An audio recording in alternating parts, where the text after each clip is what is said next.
नमस्कार मित्रों, मैं जितेंद्र आप सबका पुनः स्वागत करता हूं मेरे channel text books made easy पर।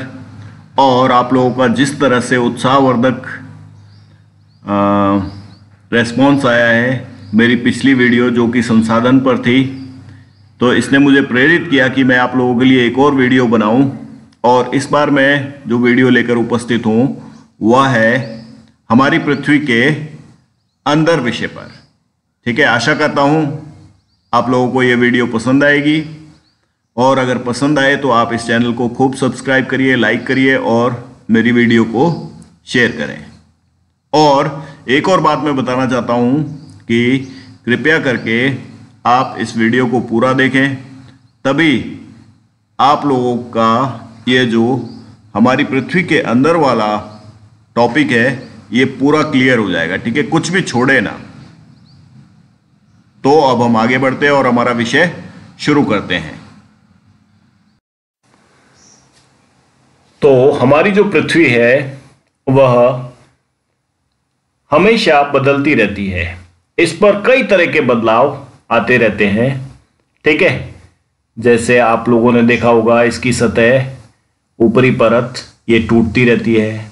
ठीक है, और पृथ्वी के अंदर भी बहुत सारे बदलाव आते रहते हैं। जब आप लोग भूगर्भीय घटनाएं देखते हो, यानी कि पृथ्वी के अंदर जो घटनाएं घटित होती है वह आप लोग देखते हो, उनके प्रभाव आप लोग देखते हो ज्वालामुखी और भूकंप के रूप में। तो भूकंप और ज्वालामुखी से ही हमें पता चलता है कि पृथ्वी के अंदर क्या है, पृथ्वी की जो आंतरिक संरचना है वह कैसी है, या पृथ्वी अंदर से किन चीजों से बनी हुई है। आज तक कोई भी इतना गहरा कुआं या फिर कोई खदान इतनी गहरी खुद पाई है जो कि हमें पृथ्वी के विषय में, पृथ्वी की आंतरिक संरचना के विषय में ज्यादा जानकारी दे पाए। ठीक है, तो हम लोग पृथ्वी के विषय में जो भूकंपीय तरंगे आती है, जब भूकंप आता है तो उसकी वेव्स निकलती है, तरंगे आती है, तो कुछ तो उन तरंगों के चलने से वह किस तरह से चलती है उनसे हमें पता चलता है कि पृथ्वी की आंतरिक संरचना कैसी है। तथा जब ज्वालामुखी विस्फोट होता है तो पृथ्वी के अंदर जो पिघला हुआ पदार्थ होता है उसको मैग्मा कहते हैं, और जब वो लावा के रूप में बाहर आता है तब हम उसकी जांच करके भी पृथ्वी की आंतरिक संरचना के बारे में जान सकते हैं। तो जो पृथ्वी की आंतरिक संरचना है वह अलग अलग परतों में है, उसकी अलग अलग परतें हैं।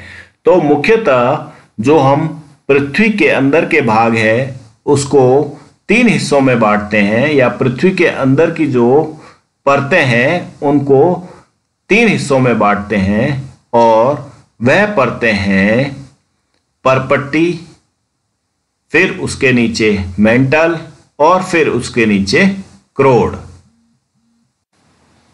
तो पृथ्वी की जो सबसे पहली परत या जो सबसे ऊपरी परत है, जिसके ऊपर हम निवास करते हैं, जिसके ऊपर पेड़ पौधे उगते हैं, या जिसके ऊपर समुद्र है, नदियां हैं, नाले हैं, पहाड़ है, उसको हम परपट्टी कहते हैं। यह पृथ्वी की सबसे ऊपरी परत है, और यह वह परत है जो सबसे पतली है।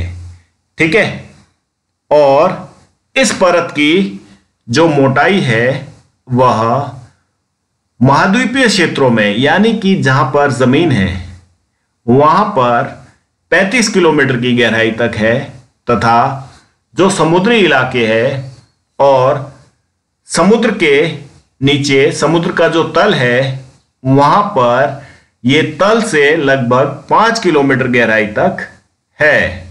ठीक है, तो अब हम जान चुके हैं कि जो सबसे ऊपरी परत है वह परपट्टी है, तथा यह पृथ्वी की सबसे पतली परत है। जो परपट्टी है वह महाद्वीपों पर या जमीन के ऊपर वह सिलिकॉन तथा एल्युमिनियम से बनी हुई है और इसे हम सियाल भी कहते हैं। सियाल इसलिए कहा जाता है कि जो सिलिकॉन से हम लोग Si लेते हैं और एल्युमिनियम से हम लोग Al लेते हैं और इन दोनों को एक साथ जब हम बोलते हैं तो सियाल बोलते हैं। तो जो जमीन है या जो महाद्वीप है वहां पर पृथ्वी की जो परपट्टी है वह किससे बनी हुई है? सियाल से। और पानी के नीचे समुद्र के तल पर जो परपट्टी है वह बनी हुई है सिलिकॉन तथा मैग्नीशियम से।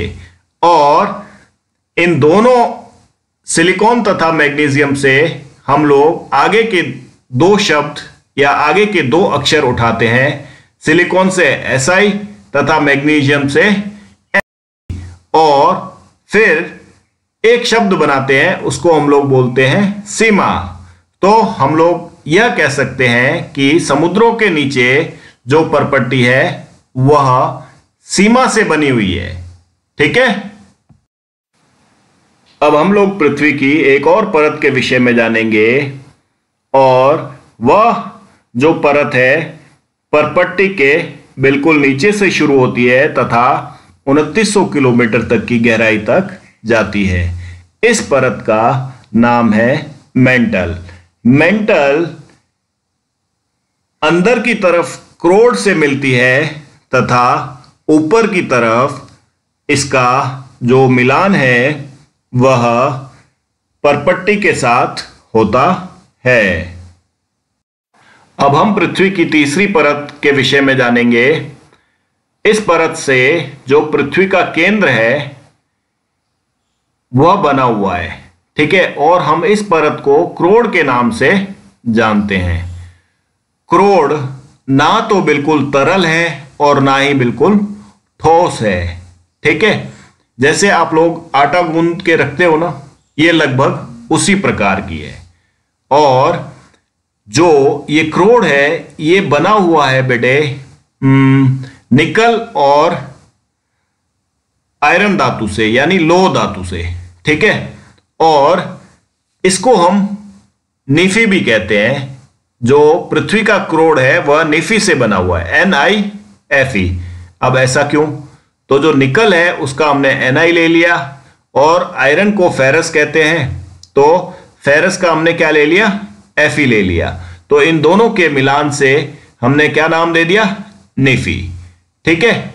और यहां पे तापमान बहुत अधिक होता है।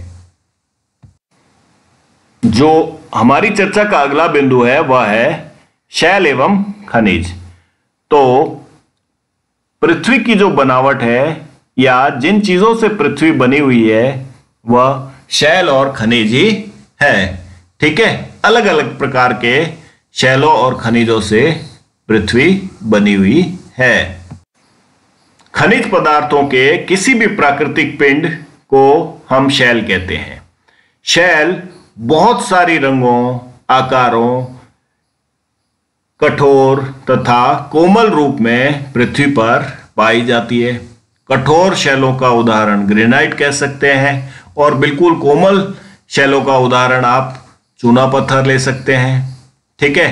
मुख्यतः पृथ्वी पर 3 प्रकार की शैलें पाई जाती है। ठीक है। और अब हम इन शैलों को विस्तार से पढ़ेंगे। इन तीनों प्रकारों को विस्तार से पढ़ेंगे। ठीक है। और इनमें से जो पहली शैल का प्रकार हम पढ़ेंगे वह है आग्नेय शैल। आग्नेय शैल वह शैल होती है, वह पिंड होते हैं जो पृथ्वी के अंदर लावा या मैग्मा होता है उसके ठंडे होने से बनते हैं। ठीक। अब आग्नेय शैलों के प्रकार भी 2 होते हैं, या आप कह सकते हैं आग्नेय शैल 2 प्रकार के होते हैं, एक अंतःभेदी और एक बाहरी भेदी। ठीक है। अंतःभेदी आग्नेय शैल वह होते हैं जिनका निर्माण पृथ्वी के अंदर जब लावा ठंडा हो जाता है तो जिन शैलों का निर्माण करता है वह होता है अंतःभेदी शैल। इन शैलों का जो निर्माण होता है वह लावा के धीरे धीरे ठंडे होने से होता है। अब हम लेते हैं बाहरी वेदी आग्नेय शैल। यह वह शैलें होती है जिनका निर्माण लावा के पृथ्वी की सतह पर आ जाने से होता है, और जब पृथ्वी की सतह पर लावा आ जाता है तो वो बहुत जल्दी ठंडा होता है और बाहरी वेदी आग्नेय शैलों का निर्माण करता है। अब हम दोनों के उदाहरण लेते हैं। अंतःवेदी जो आग्नेय शैल है उनका उदाहरण ग्रेनाइट कह सकते हैं, और बाहरी वेदी आग्नेय शैल का उदाहरण है बेसाल्ट। ठीक है, और ये बहुत अधिक मात्रा में भारत में दक्कन के पठार में पाया जाता है। ठीक है, अब हम अगली प्रकार की शैल के विषय में जानेंगे, और वह शैल है अवसादी शैल। ठीक है, अब इसके नाम से ही आपको पता चल रहा होगा कि यह शैल अवसाद से निर्मित है, और अवसाद का अर्थ होता है बहुत सारे छोटे छोटे टुकड़े। जब जो बड़ी बड़ी चट्टानें हैं वह बिल्कुल छोटे छोटे टुकड़ों में परिवर्तित हो जाती है, और इनको जो परिवर्तित करने वाले माध्यम होते हैं वह होते हैं हवा, पानी, बर्फ, मनुष्य, जानवर इत्यादि। तो इन सब अवसादों के एक जगह इकट्ठे हो जाने पर हजारों वर्षों में धीरे धीरे इन शैलों का निर्माण होता है। अवसादी शैलों का निर्माण पृथ्वी की सतह पर भी होता है तथा समुद्र के तल पर भी होता है, जहां पर नदियां इन अवसादों को लाकर इकट्ठे करती है, और पृथ्वी की सतह पर हवा भी इकट्ठा कर सकती है, पानी भी इकट्ठा कर सकती है। ठीक है, और इन अवसादी शैलों में जीवाश्म पाए जाते हैं। जीवाश्म का अर्थ होता है जो पृथ्वी पर मरे हुए जानवर तथा पेड़ पौधों के अवशेष जो इन चट्टानों के निर्माण के समय अवसाद के साथ जमा हो गए थे। ठीक है, तो अवसादी शैलों में जीवाश्म पाए जाते हैं तथा किसी अन्य शैल में इनका पाया जाना बहुत दुर्लभ है। अवसादी शैलों के उदाहरण हैं कोयला, बलुआ पत्थर और चूना पत्थर आदि। अब हम तीसरी प्रकार की शैल के विषय में जानेंगे, और वह है कायांतरित शैल। कायांतरित शैलों का पृथ्वी पर निर्माण तब होता है जब कोई भी शैल, किसी भी प्रकार की शैल का संपर्क अत्यधिक ताप तथा दाब से होता है। यानी कि जब बहुत ज्यादा तापमान तथा बहुत ज्यादा प्रेशर, दाब से चट्टानों का संपर्क होता है तो चट्टानों में मूल परिवर्तन हो जाता है, चट्टानों का कायांतरण हो जाता है। इसको अंग्रेजी भाषा में मेटामॉर्फोसिस कहते हैं, और कायांतरित शैलों का निर्माण हो जाता है। कायांतरित शैलों के उदाहरण है कोयले से हीरे का बनना तथा चूने के पत्थर से सफेद संगमरमर का निर्माण होना। अब हम जिस बिंदु पर चर्चा करेंगे वह है शैलों का उपयोग, यानी कि जो शैल होते हैं उनका हम इस्तेमाल, उसका हम प्रयोग किन किन प्रकारों से करते हैं। तो आप सभी को पता है कि शैलों का जो हम उपयोग करते हैं वह अत्यधिक मात्रा में करते हैं और अत्यधिक बहुत अधिक प्रकार से भी करते हैं। जैसे कि बच्चे शैलों का इस्तेमाल कई प्रकार के खेलों में करते हैं, जैसे सतोलिया, सात पत्थर, पिट्ठू आदि। और शैलों का जो इस्तेमाल होता है वह निर्माण कार्यों में भी बहुत अधिक होता है। मकान बनाने के लिए, पार्कों में बहुत सुंदर सुंदर कलाकृतियाँ, मूर्तियाँ बनाने में, रोड बनाने में तथा बहुत से और दूसरे कार्यों में शैलों का प्रयोग होता है। हमारे लिए शैलों के बहुत अत्यधिक उपयोग है तथा उन सभी पर यहाँ चर्चा करना मुश्किल है। तो जो अगला बिंदु है जिस पर हम वार्तालाप करेंगे वह है शैल चक्र। सभी प्रकार की शैलें समय के साथ दूसरे प्रकार की शैलों में परिवर्तित होती रहती है और यह जो परिवर्तन है यह पृथ्वी पर निरंतर चलता रहता है। इसी को हम शैल चक्र कहते हैं। तो समय के साथ साथ आग्नेय चट्टानें या आग्नेय शैलें कायांतरित शैलों में परिवर्तित हो जाती है। आग्नेय चट्टानें अवसादी शैलों में परिवर्तित हो जाती है। अवसादी शैलें कायांतरित चट्टानों में परिवर्तित हो जाती है। इस प्रकार यह शैल चक्र चलता रहता है। पृथ्वी पर एक प्रकार की शैलों का दूसरे प्रकार की शैलों में परिवर्तन निरंतर चलता रहता है। ठीक है, यह कभी नहीं रुकता और इसी को हम लोग शैल चक्र कहते हैं। तो अब हम अपनी इस चर्चा के अंतिम बिंदु तक पहुंच गए हैं और यहाँ पर हम खनिज क्या होते हैं इसके ऊपर चर्चा करेंगे। पृथ्वी पर खनिज प्राकृतिक रूप से पाए जाते हैं तथा सभी प्रकार की शैलें खनिजों से निर्मित होती है।